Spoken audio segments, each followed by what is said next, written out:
Welcome to Season 4 of The Breakdown, the official podcast of the Breakaway Roping Journal and calfroping.com. This season, we're diving into both the breakaway and calf roping like never before, bringing you the personalities, successes, and horses that make these events great. You can expect training tips from the top ropers, stories from the road, and industry news that goes beyond the numbers. I'm Hannah Wheeler, your calf roping host. And I'm Lillian Kent, your breakaway host. And this is The Breakdown. Hey everyone, welcome back to another episode of the Tie Down Breakdown. It's your host, Hannah Mann. We're here in Las Vegas for the 2025 National Finals Rodeo, and like last year, we are bringing you the round interviews from the press room each night. We kicked things off last night in round 1 with reigning all-around world champ Shad Mayfield winning the round with a 6-8, picking up $33,667.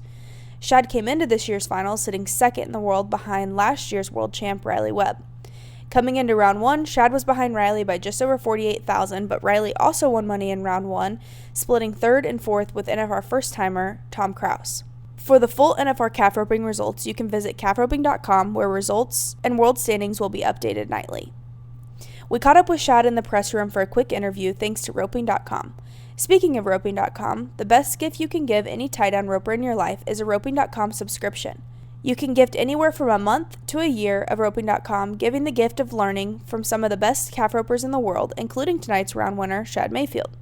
Plus, instructional content from Caleb Schmidt, Logan Harkey, Blaine Cox, and Justin Moss. The roping.com team even brought you the 2025 NFR Calf Break-In, where you can watch how this year's NFR calves were prepared for the Thomas and Mack.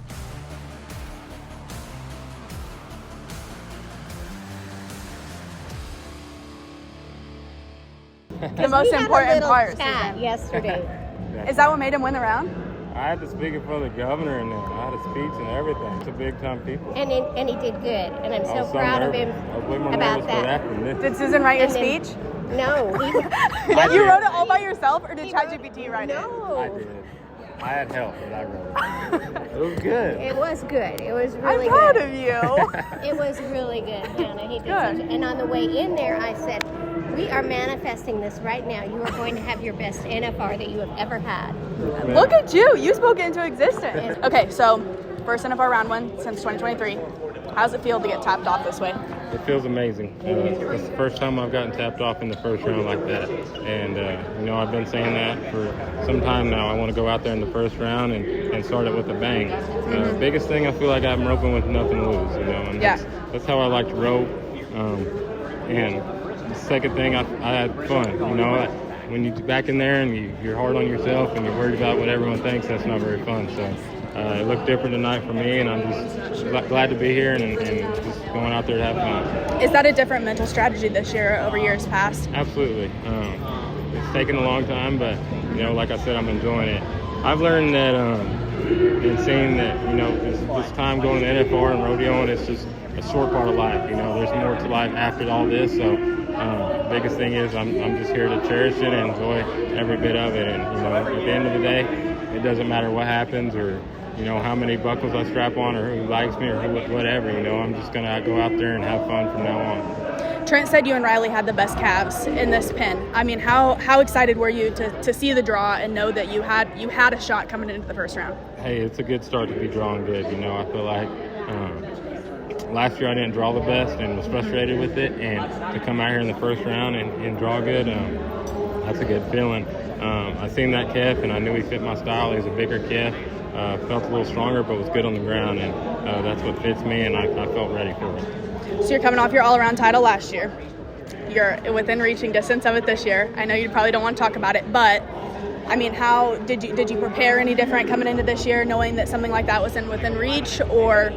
Yeah, I knew that Riley had a little bit on me, and it's been a while since I got a rope, coming from behind the pack, and which you like, right? I like doing that. So, we seen it right there, and he has all the pressure on him this year. So I feel like that's the difference. And Riley, he's a great roper. He's not going to make a mistake, but I'm not worried about him this week. He'd go out there and do, have the best 10 days or the worst 10 days. But at the end of the day, I just got to do what I can do and rope for myself, So that's what I'm going to do. How does tonight set you up for the rest of the week? It sets me up big time. It gives me confidence. It gets that first round with a bang, and it just kind of shows me that I can do it. You know, the biggest thing is I had to prove to myself that, you know, you come out here and do good. Well, Ollie Papa looks great. She looks like she feels great. What was your preparation coming into the finals? She looks great and she feels great, you know. I did it a little different this year. When I'm home, I always, you know, have a lot going on, and this year I left out a week early, and I went out to Marana, Arizona to the Joe and Joseph Parsons house, and I told them, I said, hey, I talked to Joseph and asked if I'd go out there and rope, and they have an amazing setup out there to rope, and the biggest thing is I just wanted to focus on, you know, just roping for a while before coming out here and no other distractions, and they helped me get ready, and you know, when I left there, I felt more ready than I've ever been. For sure. Let's talk about your hips. So you have not been secretive about the fact that you're probably going to have surgery after the finals, right? So talk to me about what your preparation looked like coming into the finals to make sure that you were healthy and feeling good, and kind of longevity-wise, what does this look like for you? Yeah, I don't know what it looks like after this NFR, or, you know, if I'll even be back next year, what it looks like. So that's another thing, is this NFR, it means a lot to me because, you know, I don't know what it looks like after this. But when I went out to Parsons, I said, hey, I don't care about my hips. I'm going to toughen it out for a whole week and not even think about them.